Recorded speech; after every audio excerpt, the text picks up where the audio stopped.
Assalamualaikum warahmatullahi wabarakatuh. Perkenalkan, nama saya Febrika Damayanti dari Universitas Muhammadiyah Tangerang, ingin mempresentasikan pendidikan abad 21. Globalisasi dan pendidikan. Globalisasi bermakna suatu era menyatukan bagian-bagian dunia secara utuh, baik dengan secara geografis, sosial, budaya, ekonomi, maupun secara politik, yang telah didukung oleh tumbuh kembangnya teknologi komunikasi dan informasi. Di era globalisasi ini ditandai dengan derasnya arus informasi yang didukung oleh teknologi komunikasi yang berdampak pada aspek kehidupan manusia yang mempengaruhi perubahan kepribadian individu, terutama pada anak dan pada remaja. Di era globalisasi ini mempunyai dampak positif dan dampak negatif. Yang pertama ada dampak positif, keterbukaan kita terhadap arus informasi global melalui media elektronik seperti TV, berbagai program komputer, dan sebagainya. Dan di dampak negatif, semakin meluasnya perilaku kehidupan manusia modern yang terlepas sama sekali dari kendali nilai-nilai agama.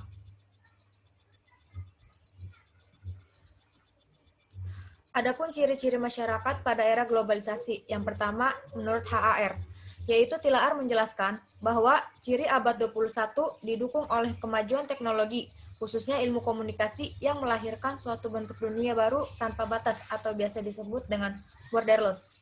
Yang kedua, umat manusia telah menjadi satu dan sejalan dengan itu, lahir kesadaran untuk menjalankan hak dan kewajiban manusia. Dan yang terakhir ada lahirnya masyarakat mega kompetisi. Yang kedua ada era globalisasi dan dampaknya.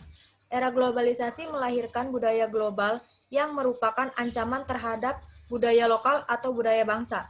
Lunturnya identitas bangsa berarti lunturnya kesadaran kita terhadap wawasan Nusantara.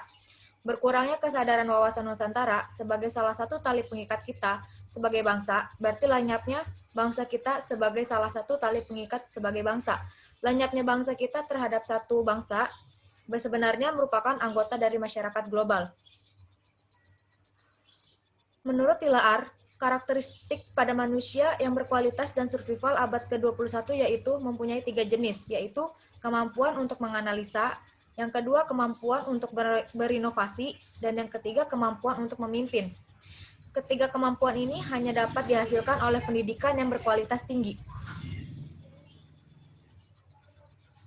Dampak negatif globalisasi bagi kehidupan pribadi masyarakat, kehidupan suatu bangsa yang dapat menjadi ancaman antara lain.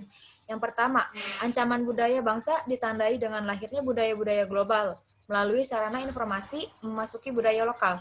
Dan yang kedua, ancaman budaya bangsa ditandai dengan lahirnya budaya-budaya global melalui sarana informasi memasuki budaya lokal. Konsep pertama keterampilan abad 21.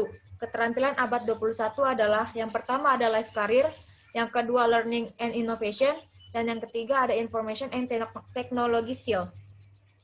Ketiga keterampilan tersebut dirangkum dalam sebuah skema yang disebut dengan pelangi keterampilan pengetahuan abad 21. Skema ini tersebut diadaptasi oleh organisasi nirlaba pendidikan 21 yang mengembangkan kerangka kerja pendidikan abad 21 ke seluruh dunia melalui situs web yang berbasis di negara Tucson, Amerika. Yang pertama ada life and career skill. Life and career skill ini keterampilan hidup dan berkarir yang meliputi fleksibilitas dan adaptasi, yang kedua inisiatif dan mengatur diri sendiri, yang ketiga ada interaksi sosial dan budaya, yang keempat ada produktivitas dan akuntabilitas, dan yang kelima ada kepemimpinan dan tanggung jawab. Yang kedua ada learning and innovation skill. Learning and innovation skill yaitu keterampilan belajar dan berinovasi yang meliputi sebagai berikut, yaitu berpikir kritis dan mengatasi masalah, dan yang kedua ada komunikasi dan kolaborasi, dan ketiga ada kreativitas dan inovasi. Dan yang ketiga itu ada informasi media and technology skill. Informasi media and technology skill ini merupakan keterampilan teknologi dan media informasi yang meliputi sebagai berikut, yaitu literasi informasi, yang kedua literasi media, dan yang ketiga literasi ICT. Konsep kedua pendekatan saintifik. Pendekatan saintifik diadaptasi dari konsep ini, Innovators DNA, yang menyatakan bahwa seseorang memiliki karakteristik sebagai indikator. Jika memiliki kemampuan untuk mengapresiasikan satu peristiwa dengan peristiwa lainnya, masing-masing aspek dijelaskan berikut ini.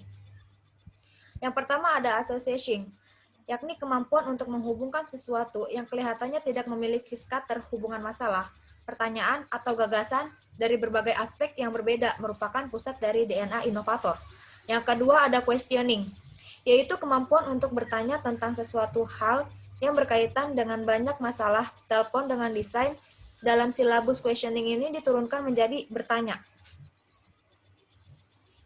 Yang ketiga ada observing. Seorang inovator melihat sekeliling dengan teliti termasuk diantaranya teman, keluarga, lingkungan, dan masyarakat. Dalam silabus observing ini diturunkan menjadi mengamati atau mengobservasi. Yang keempat ada networking. Inovator meluangkan banyak waktu untuk menemukan sesuatu yang baru dalam silabus. Networking ini diturunkan menjadi membangun jejaring, mengomunikasikan, mempresentasikan, atau menyajikan. Yang kelima ada experimenting, yaitu inovator secara konstan mencoba dan mengimplementasikan gagasan baru. Inovator mengeksplor dunia secara intelektual dan secara praktik menemukan dan menguji hipotesis secara berkelanjutan. Dalam silabus ini, experimenting diturunkan menjadi mencoba, mencipta, membuat, atau melakukan eksperimen. Yang ketiga, ada konsep penelitian autentik.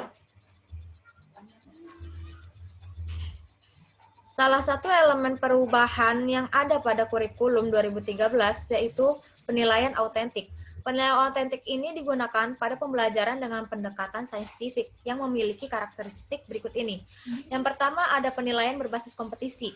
Yang kedua ada pergeseran dari penilaian melalui tes atau mengukur kompetensi pengetahuan berdasarkan hasil saja, menuju penilaian autentik atau mengukur kompetensi, sikap, keterampilan, dan pengetahuan berdasarkan proses dan hasil. Yang ketiga ada memperkuat PAP atau penilaian acuan patokan, yaitu pencapaian hasil belajar didasarkan pada posisi skor yang diperolehnya terhadap skor yang maksimal. Yang keempat, ada penilaian tidak hanya pada level kompetisi dasar, tetapi juga dalam kompetensi inti dan standar kompetensi kelulusannya. Yang kelima yaitu mendorong pemanfaatan portofolio yang telah dibuat siswa sebagai instrumen utama penilaian.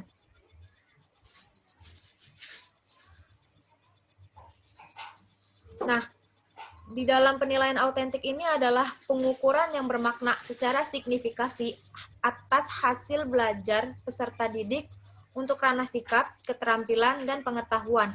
Istilah penilaian merupakan sinonim dari penilaian, pengukuran, pengujian, atau evaluasi.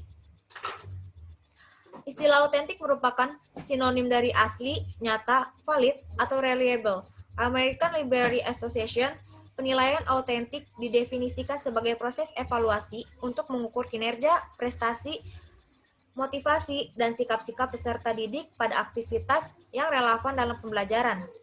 Dalam penilaian autentik terdiri dari berbagai teknik penilaian.